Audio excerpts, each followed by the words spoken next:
সুখবর, এবার কোরবানি ঈদে আবারও ধুমধাম করে অপু বিশ্বাসের সাথে বিয়ের কাজ সম্পন্ন করবেন শাকিব খান।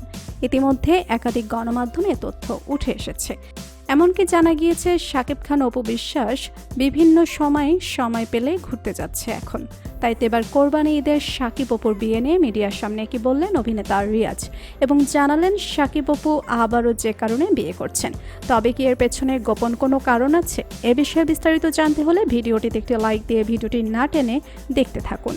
ইতিমধ্যে নায়ক রিয়াজ এক সাক্ষাৎকারে বলেন, ভালোবেসে ঘর বেঁধেছিলেন ঢাকাই সিনেমার দুই শীর্ষ তারকা শাকিব খান ও অপু বিশ্বাস। সেটা 2008 সালের কথা। তবে বিয়ের খবর টের পায়নি কেউ। দীর্ঘ 9 বছর পর 2017 সালে একটি টিভি চ্যানেলের লাইভে সন্তান আব্রাহাম খান জয় সহ হাজির হন অপু।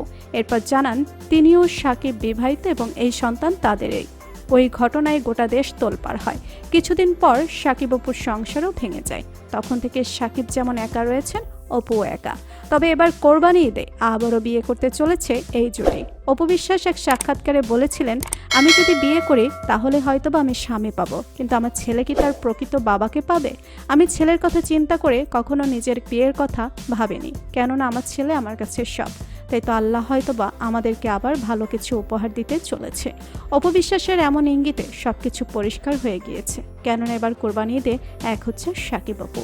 নায়ক রিয়াজ বলেন, শাকিব অপু এক হওয়ার পেছনে অনেকগুলো কারণ আছে, কেননা শাকিব খানের ক্যারিয়ারের প্রথম থেকে অপু বিশ্বাস ছিলেন এবং বহু ব্যর্থ সফল সিনেমা করেছেন তার সাথে।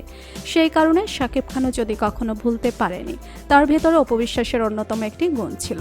অপু বিশ্বাস বিবাহ বিচ্ছেদের 9 বছর পরে অন্য কাউকে বিয়ে করেনি, যে কারণে শাকিব খান অপুর প্রতি অনেকটা দুর্বল হয়ে পড়ে।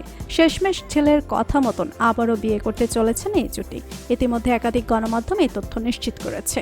তাই তো বর্তমান সময়ে শাকিব অপুর বিয়ে নিয়ে মিডিয়া জুড়ে চলছে আলোচনা ও সমালোচনা।